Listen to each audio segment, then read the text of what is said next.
Hello दोस्तों, नमस्कार। मैं अभय, आप सभी का मेरे YouTube channel hearing aid official में स्वागत है। आज हम इस वीडियो में डिस्कस करेंगे बहरेपन के बारे में।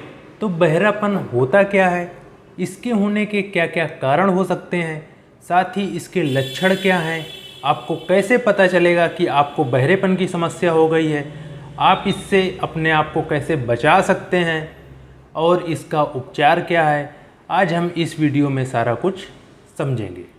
तो यदि किसी के तेज बोलने पर आपको सुनने में समस्या हो रही है तो आपको बहरेपन की समस्या हो सकती है।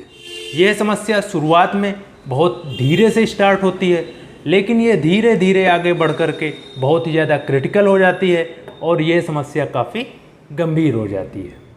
कम सुनाई देना या फिर बिल्कुल ना सुनाई दे, उसे हम बहरापन कहते हैं। बहरेपन की कंडीशन में व्यक्ति को सुनाई तो कम देता ही है, साथ ही वो समाज से भी दूरी बना करके रखता है या समाज से दूरी बनाने लगता है, क्योंकि वो अपनी बात किसी दूसरे के सामने नहीं रख पाता है।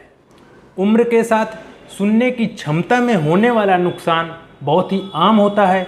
जब कोई व्यक्ति बोलता है तो ध्वनि तरंगों के द्वारा हवा में एक कंपन पैदा होता है और वो कंपन हमारे कान के तीनों हड्डियों के द्वारा और कान की नसों के द्वारा हमारे आंतरिक कान में पहुंचता है, फिर आंतरिक कान से सुनने वाली नस के द्वारा हमारे ब्रेन में जाता है। अगर इस ध्वनि तरंगों में किसी तरह की रुकावट हो जाए या किसी तरह की समस्या हो जाए या कोई इशू हो जाए तो फिर आपको बहरेपन की समस्या हो सकती है। अब बात करते हैं कि यदि आपको कम सुनाई देता है या आपको बहरेपन की समस्या है तो आपको क्या क्या लक्षण देखने को मिलेंगे। तो सबसे पहले आपको लोगों की आवाज़ या किसी भी तरह की आवाज़ आपको नहीं सुनाई देगी या फिर धीमी सुनाई देगी। आपको शब्दों को समझने में समस्या होगी, खासकर भीड़ वाले एरिया में जब आप जाते हैं, बाज़ार में गए या फिर किसी पार्टी वगैरह में गए तो खासकर वहाँ पर आपको आवाज़ समझने में दिक्कत होगी।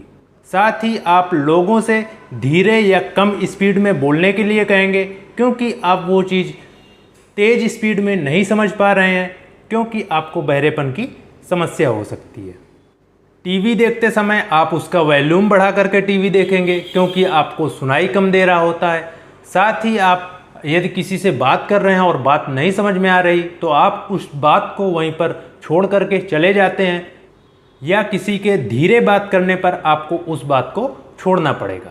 कान में दर्द, कान का बहना, सिर दर्द या पर्दे में समस्या, ये सारी लक्षण आपको देखने को मिलते हैं। अब बात करते हैं कि आपको सुनने में परेशानी यानी बहरेपन के क्या कारण हो सकते हैं, किस कारण की वजह से आपको बहरेपन की समस्या हो जाती है। तो सबसे पहले कोक्लिया में क्षति। कोक्लिया कान के अंदर का एक भाग होता है जो हमारी ध्वनि की संकेत है उसको ब्रेन में भेजता है। अगर आप ज़्यादा शोर वाले एरिया में रहते हैं, भीड़ भाड़ वाले एरिया में रहते हैं, तो इनकी कोशिकाओं को क्षति पहुंचती है, जिसकी वजह से आपको बहरापन हो सकता है। यदि आपके कान में संक्रमण है तो उसकी वजह से भी बहरापन हो सकता है। साथ ही हड्डी का बढ़ना, कान की हड्डी का बढ़ना, उसकी वजह से भी ये समस्या हो सकती है। यदि कान के पर्दे में कोई प्रॉब्लम है या कान में वैक्स है, मैल है, तो उसकी वजह से भी आपको कम सुनाई दे सकता है, आपको बहरेपन की समस्या हो सकती है। कई लोगों को बढ़ती उम्र में ये समस्या हो सकती है और ये बढ़ती उम्र में ये समस्या बहुत ही आम बात है। और कई लोग शोर वाले एरिया में ज़्यादा रहते हैं, जिसकी वजह से ये समस्या हो जाती है। और कुछ लोगों को ये फैमिली में रन करता है, हेरिडेटरी होता है, तो उनको भी बहरेपन की समस्या हो सकती है। साथ ही कुछ बीमारियां हैं और कुछ दवाएं हैं जिसकी वजह से बहरेपन की समस्या हो सकती है, जैसे एंटीबायोटिक हो गया, आपका जेंटामाइसिन हो गया, या कीमोथेरेपी की दवाएं, ये सब कान को नुकसान पहुंचाती हैं। अब बात करते हैं कि बहरेपन के उपचार के बारे में। तो सबसे पहले आप अपने कान को चेक कराइए। यदि कान में मैल है, वैक्स है, उसकी वजह से आपको कम सुनाई दे रहा है तो उसकी सफाई करवा करके आपको अच्छा सुनाई देने लगेगा और आपका बहरापन ठीक हो जाता है। नेक्स्ट नंबर पर कान की मशीन के द्वारा यदि आपका सुनने की क्षमता कम हो गई है तो फिर आपको कान की मशीन की ज़रूरत पड़ती है, जिसे हम हियरिंग एड बोलते हैं। और हियरिंग एड यूज करके आपको अच्छा सुनाई दे सकता है। लास्ट ऑप्शन आपका सर्जरी होता है। सर्जरी के माध्यम से कान का बहना रोक सकते हैं, साथ ही यदि कोई पर्दे में समस्या है तो उसको ठीक कर सकते हैं।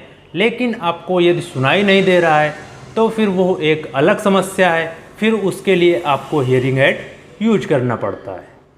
अब बात कर लेते हैं कि आप अपने आप को बहरेपन की समस्या होने से कैसे बचा सकते हैं। तो यदि आप हेडफोन यूज करते हैं तो एक अच्छी क्वालिटी का हेडफोन यूज करिए जो कि आपके कान को नुकसान ना पहुंचाए, क्योंकि आजकल जो नॉर्मल हेडफोन्स आते हैं उसमें आवाज़, उनका साउंड बहुत ज़्यादा होता है जो कान की कोशिकाओं को, कान की नसों को नुकसान पहुंचाते हैं।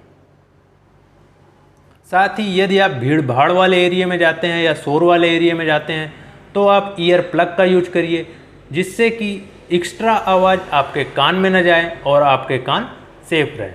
साथ ही टाइम टू टाइम ईयर का चेकअप कराते रहें। यदि ईयर में कोई प्रॉब्लम है तो उसका इलाज करा लें, जिससे कि आपको बहरेपन की समस्या ना हो। तो इस तरह आप अपने आप को बहरेपन की समस्या होने से बचा सकते हैं। यदि किसी व्यक्ति के एक कान में या दोनों कान में बहरेपन की समस्या है या वो महसूस कर रहा है तो ना केवल उसको कान को ठीक करना है और ना ही केवल सुनने की क्षमता को ठीक करना है, बल्कि इसका सही उपचार कराना है, जिससे कि जो आपके कान का लॉस है वो और ज़्यादा ना बढ़े। उम्मीद है कि आप कान के बहरेपन के बारे में अच्छे से समझ गए होंगे। अगर वीडियो अच्छा लगा हो तो वीडियो को लाइक करें, चैनल को सब्सक्राइब करें, साथ ही बेल आइकन को प्रेस करें। Thank you, take care.